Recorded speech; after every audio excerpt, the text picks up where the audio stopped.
San Odón, abad de Cluny, 18 de noviembre. Corría el año del Señor 910 cuando San Bernón, abad benedictino de Beaume, fundó con ayuda de Guillermo de Aquitania la abadía de Cluny. Murió antes de ver el completo desarrollo de su obra. La gloria de haber fundado una nueva rama de la orden benedictina con Cluny por casa matriz recae por completo sobre su sucesor y discípulo San Odón. De la considerable influencia que ejerció sobre Cluny durante la Edad Media, influencia solamente igualada por la del Cister, se deduce la importancia de esta fundación, que había de ser origen y centro de un nuevo resurgimiento monástico en la Iglesia.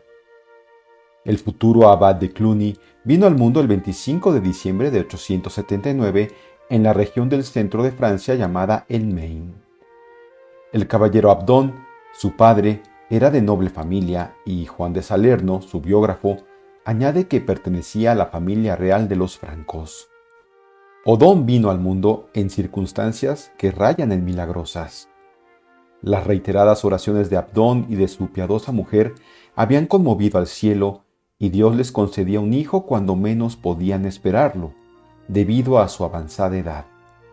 Por eso, en un arranque de gratitud, el noble caballero había ofrecido al Señor, por mediación de San Martín, este niño cuyo nacimiento coincidía exactamente con el aniversario de la Natividad de nuestro Señor Jesucristo.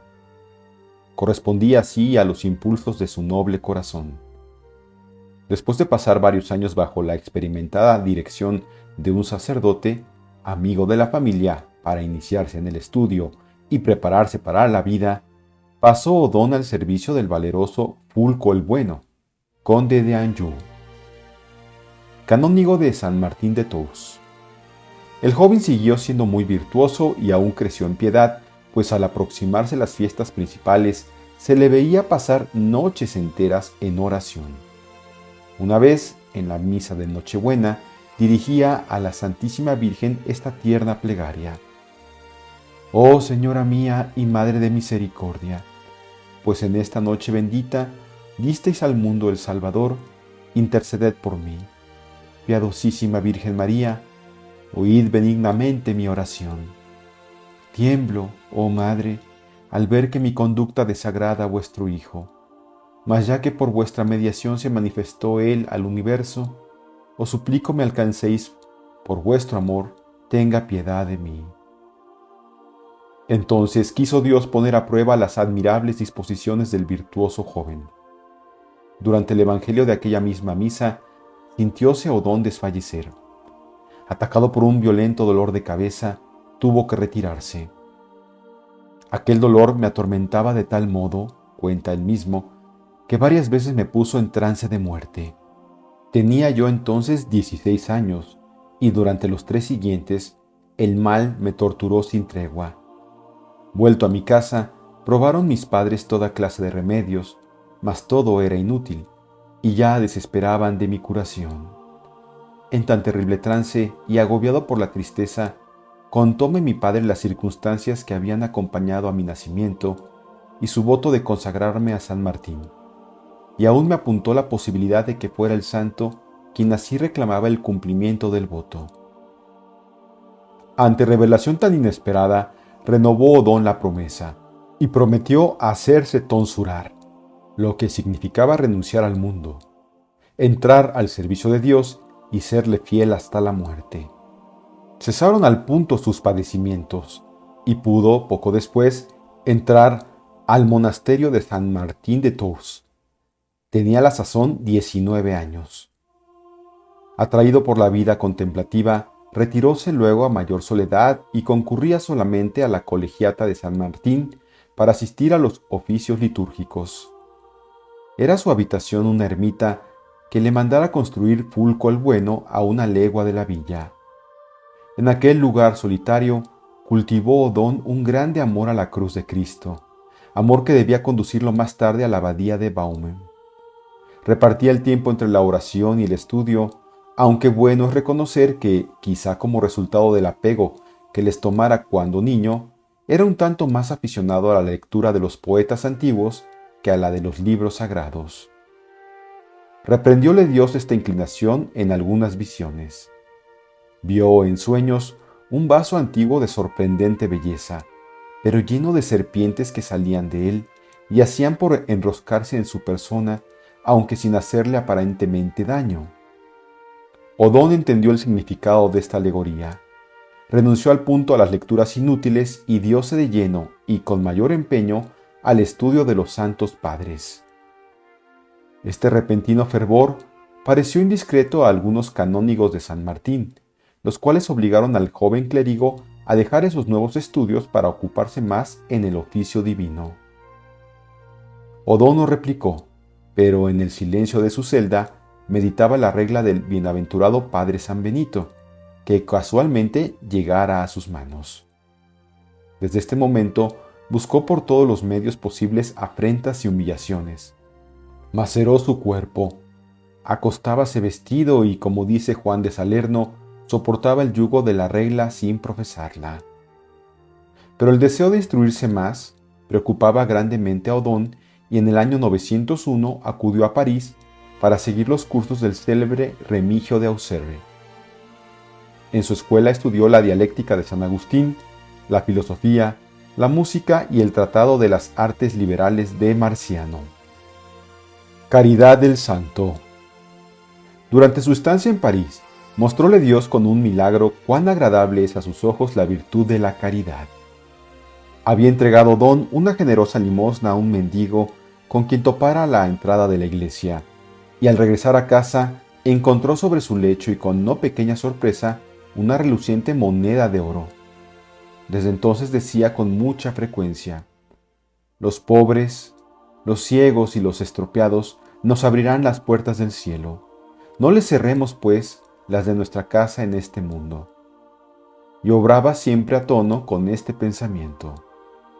Más tarde, en Cluny, como viera a un criado rechazar bruscamente a los pobres, reprendióle con severidad y dijo enseguida a los mendigos: cuando llame a la puerta del paraíso, pagadle de igual modo, tratadle como él os trata.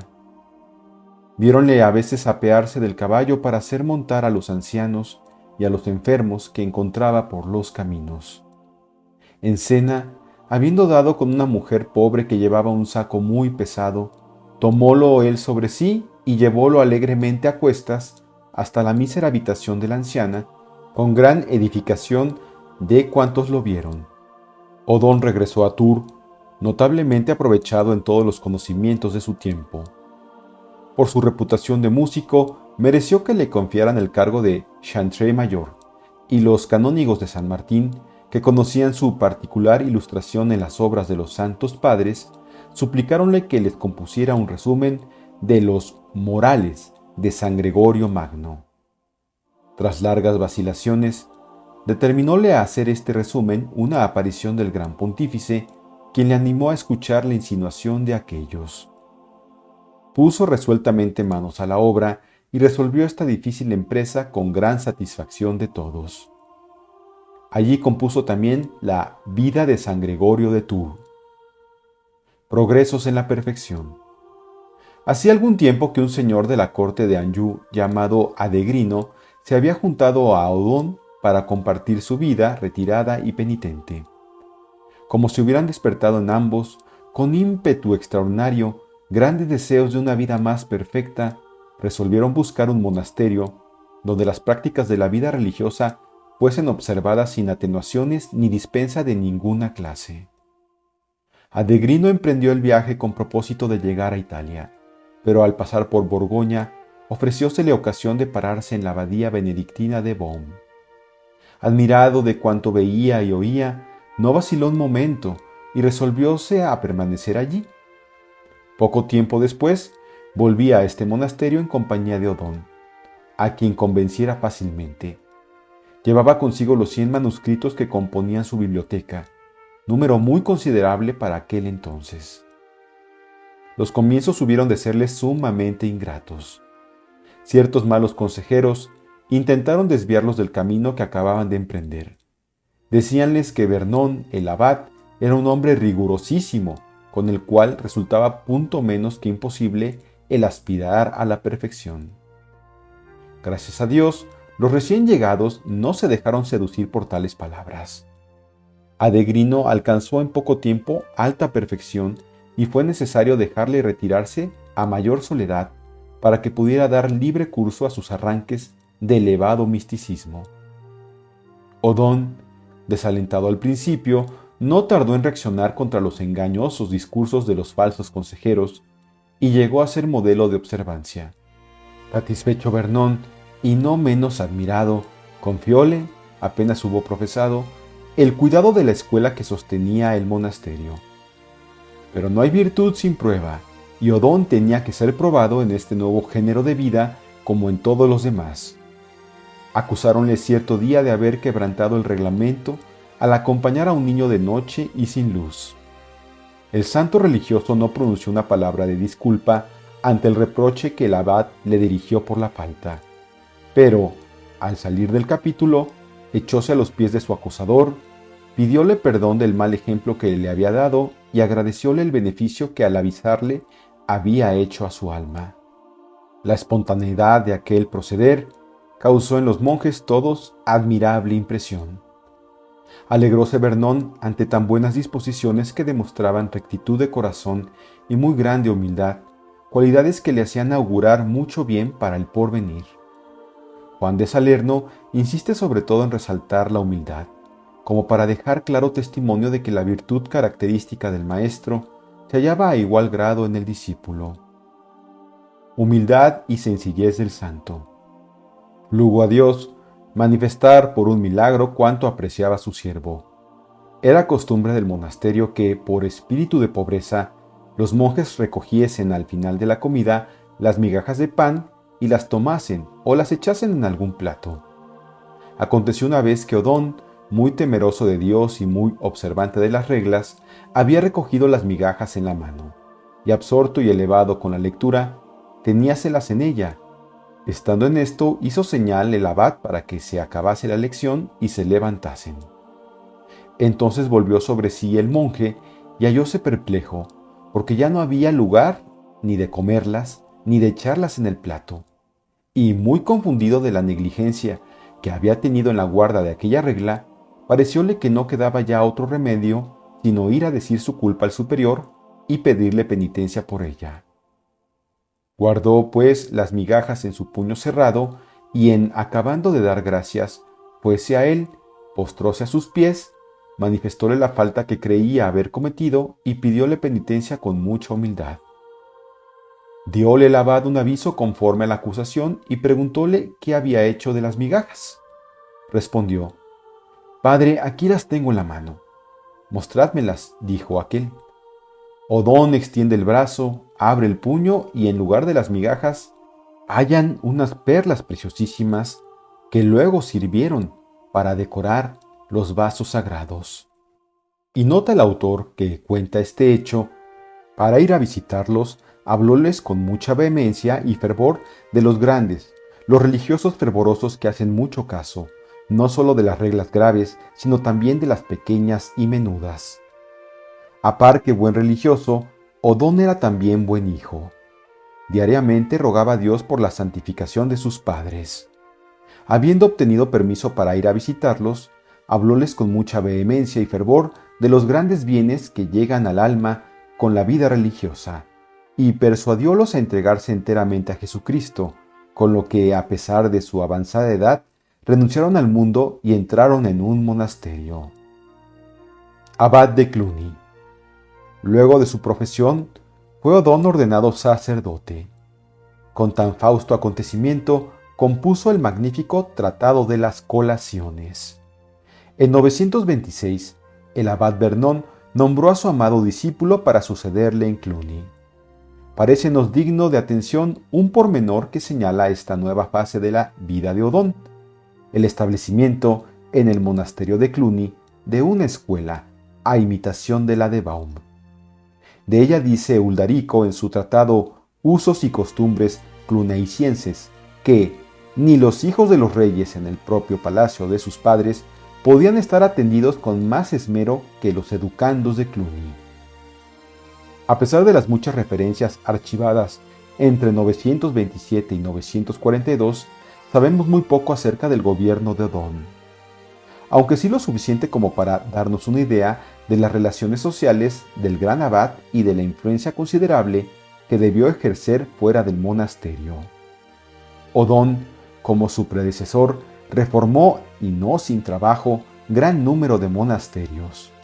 Había sido formalmente autorizado para ello por bula de Juan IX, fechada en marzo de 931. Ni entramos en discusión sobre si deben o no contarse dichos monasterios entre los que estaban bajo su jurisdicción o simplemente bajo su dirección espiritual, ni hace al caso consignar aquí su nombre.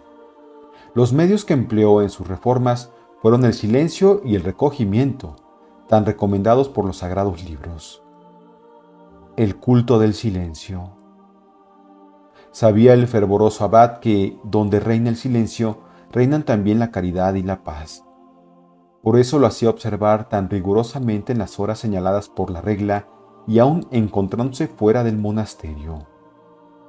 Sirva de ejemplo lo sucedido a un religioso que se encontraba una noche en el campo, puesto en oración, mientras su caballo libremente pacía. Vino un ladrón y se apoderó del caballo. Era la hora del más riguroso silencio regular y el religioso, creyendo cumplir su deber del momento, prefirió callar antes que pedir socorro. Al día siguiente, muy de mañana, encontraron al ladrón inmóvil, montado a caballo, en el mismo lugar donde lo había robado. Condujéronle ante Odón, el cual ordenó que le dieran una moneda, diciendo con donaire que era muy justo recompensar a quien tanta pena se había tomado durante toda la noche para cuidar el caballo, con lo que el afortunado se fue doblemente edificado y tranquilo. En otra ocasión, 2 religiosos de Cluny cayeron en poder de los normandos y fueron llevados cautivos. Llamábanse Arquibaldo y Adalicio. Abrumados a golpes y malos tratos, no dijeron una palabra hasta que hubo pasado el tiempo de silencio prescrito por la regla. Quizás esto sea tomar demasiado al pie de la letra la observancia regular, pero estos ejemplos muestran hasta qué punto estaba en vigor la disciplina de Cluny. El crucifijo de San Odón. Tenía la iglesia del monasterio un grande crucifijo de mármol en medio de la nave, pero la cruz era de madera, y dicen las crónicas, encima de la cabeza del Cristo había una nube de donde salía una mano que sostenía una corona de piedras preciosas. Gustaba sobremanera Odón de ir a postrarse ante aquella imagen del Salvador moribundo, para meditar sobre la pasión. Oraba cierto día, con mayor fervor, con los brazos en cruz, y le vieron elevarse a la altura de 3 codos, con el rostro transfigurado con sobrehumano resplandor. Los religiosos, que ante el espectáculo de aquella oración ferviente se habían acercado a él, pudieron contemplarlo en tal estado durante 1 hora, hasta que la sagrada imagen de Cristo se inclinó hacia su fiel siervo. Desde entonces, dicen los referidos documentos, la postura del crucificado es la de un cuerpo con vida, aunque está representado con el costado abierto. Este precioso crucifijo fue venerado mucho tiempo en la Catedral de San Martín, donde obraba portentosos milagros. Mutilado por los calvinistas, fue destrozado por manos criminales durante los aciagos días de la Revolución. Pudo ser restaurado y hoy se venera en la iglesia de San Sinforiano. Viajes, muerte del santo. Solicitado a menudo por los príncipes que le encargaban la reforma de los monasterios situados en sus dominios y por la Santa Sede, contra la que estaba ya en pugna el poder temporal, Odón residió poco tiempo en Cluny. El santo abad estuvo en Roma 4 veces. Sabemos de cierto que fue en 936 llamado por León VII como árbitro entre Alberico, hijo de la célebre Marosia, el cual se había apoderado de Roma, y Hugo, rey de Italia. Por igual causa tuvo que volver en 939 y más tarde en el verano de 942. Durante este viaje contrajo la enfermedad que había de llevarle a la tumba. Deseoso de morir junto al sepulcro de San Martín, despidióse de los religiosos de San Pablo de Roma. A pesar de los dolores propios de la enfermedad, guardó siempre aquella serenidad y aquel aspecto bondadoso que en otros tiempos atraían a los pastorcillos de la montaña, cuando les enseñaba a rezar y a trabajar por amor de Dios. Su caridad, de la cual conservaban tan buen recuerdo los habitantes de Sena, según el testimonio del monje Juan, no se agotó ni aún entonces. Siempre, por lo menos, encontraba esas palabras de consuelo que llegan al corazón. Recluyóse efectivamente en San Julián de Tours, donde en otro tiempo compusiera su Vida de San Martín y las 12 célebres antífonas en honor del gran taumaturgo. Ya podía por fin, como tantas veces repitiera, salir en paz de este mundo. Administróle el santo viático su amigo Teotolón, arzobispo de Tours, y entre lágrimas y sollozos de sus hermanos, el gran abad de Cluny entregó su alma al Señor el 18 de noviembre de 942. Culto de San Odón. Los restos mortales de Odón fueron depositados por el arzobispo Teotolón en la cripta del monasterio de San Julián de Tours. Desde entonces, las peregrinaciones a su tumba se multiplicaron de día en día. Durante el mes de octubre de 1117, el abad Poncio de Cluny, como dice la crónica de este monasterio, en presencia de sus acompañantes y de los monjes del lugar, celebró en la víspera de San Dionisio la misa del bienaventurado Odón. En 1457, Juan Bernardi, arzobispo de Tours, a instancias de Roberto, abad de San Julián, hizo la invención del precioso cuerpo. Las sagradas reliquias fueron luego colocadas en 4 saquitos, que encerraron en una magnífica urna en presencia de María, reina de Francia, esposa de Carlos VII. Se supone que estas reliquias desaparecieron durante el siglo XVII a consecuencia de las profanaciones de los protestantes. Según Mabillon, se veneran hoy en día en la isla jordana, diócesis de Och.